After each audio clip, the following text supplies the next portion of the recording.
welcome to this videos mga kawad. Dito tayo sa Motor Cycles Positive Plus Branch. So ayan, sa mga gusto puntahan to, so ayan, going away. So mabilis lang siya mahanap. So hindi nyo tulay, maliit na tulay dyan. And of course, nandito yung dating ano, ayun pala, Metro Bank. So ayan yung coffee shop sa Sarap lang. Mabilis lang. And of course, motorcycles.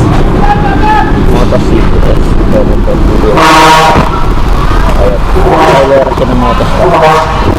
Alright, papasukin na natin guys. Meron akong nakita motorcycle. So ito yung Zoom Hero 110 guys.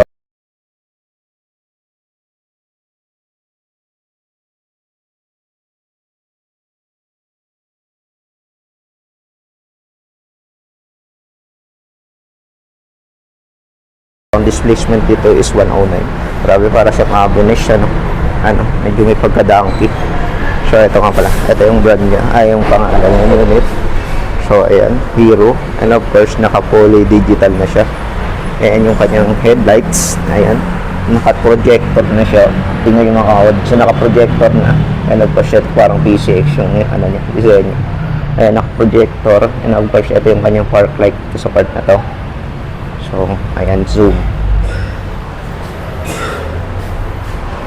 You know, Zoom Hero. And of course, dito, ito yung kanyang, ano, para sa compartment. And of course, guys, dito to keyless, ha. So, ayan, nandiyo yung susiyan. And of course, nandito yung malupit yung pocket niya. Medyo malalim din. So, ayan. Diba? So, ito yung hitsura niya pag malayo. Diba? Above tuhod pa yan kung ano yun, ano, layo pa. Ay, sa tuhod. So, ito, may footrest na rin. Yun, no? And of course, dito sa side na to, yung kanyang kickstart. So, ayan. Ano, may kickstart. And of course, yung kanyang airbox. And ang sukat nga pala ng gulong nito is ilan yan? 110. Ay, 180 by 12. So, ayan, sa likod niya. Saan yun? Ayun. 180 by 12. And of course, dito yung tie hugger nyo. Halos kalahati na ng gulong yung nilagay na tie hugger. Diba? Napakalawak. So, hindi na pasok yung dumi dun sa ilalim. And dito naman sa compartment. Ayan. Napakalalim. So, kasya dito half face. So, ayan. Actually, nakadesenyo talaga siya para sa ano. Nakadesenyo na siya para sa ano natin. Helmet. Ayan. So, mayroon pa siyang pagganito. So, hindi na siya mag-uuga. And of course, ito yung automatic. Ito yung pinakamalapit nila. So, once na inangat natin yung upuan, so automatic iilaw to. And of course, yung kanyang fuel tank capacity is 5.2. So, nandito na rin sa compartment ng din. So, ayan, nandyan. And of course, kung gusto natin maglagay ng top box or bracket, so ito kasi medyo nakapix na siya pag tinignan nyo eh. Ayan o, nakapix na dito yung naka-tornilyo sa loob. So, fix na siya.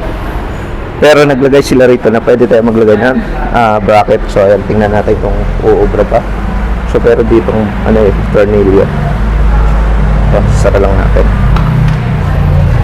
So, ayan. Nako, mukhang fix natin. Mukhang maano nga tayo rito pag naglagay tayo ng ano dyan, bracket. So, teka lang.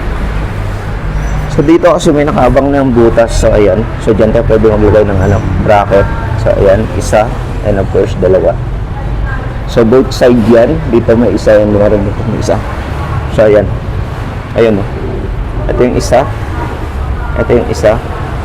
And of course, nandun yung isa. Pangalawa. Diba? So, ayan. Yung pangalawa.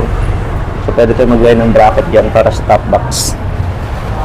Alright. And of course, ulitin ko yung gulong niya sa likod is 110/80 by 12. So, ayan. And of course, single shock lang. Ayan. Of course, ang lupit ng kanyang muffler.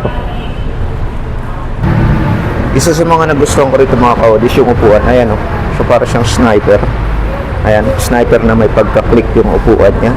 So, pinaliit konti na sa click. So, ayan. Medyo malapad. Ayan. Of course, nagustuhan ko is yung ano niya. Cover. Ayan o.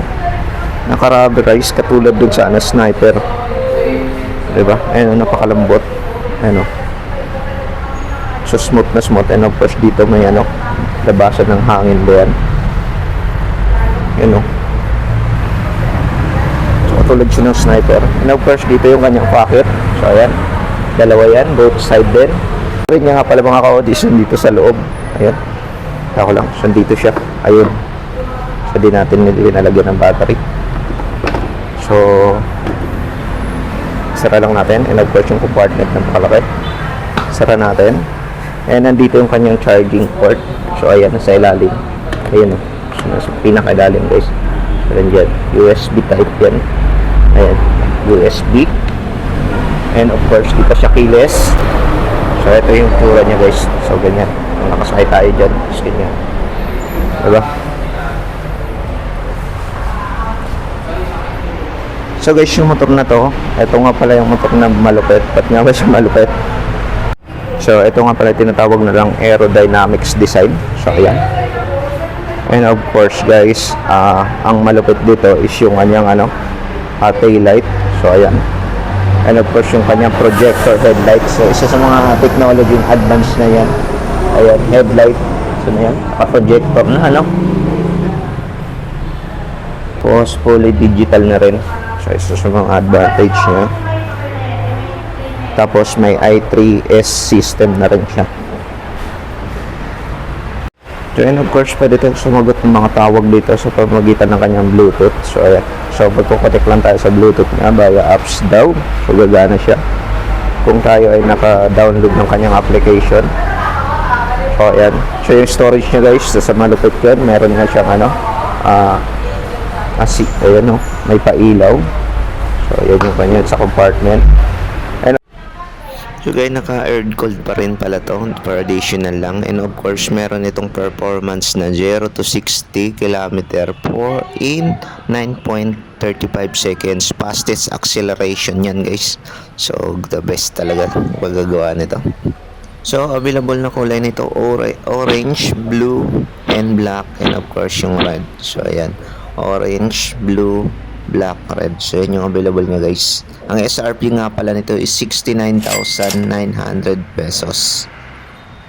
And of course, dito sa motosiklo is down payment niya is 7,300. And of course, ang monthly niya is 3,710.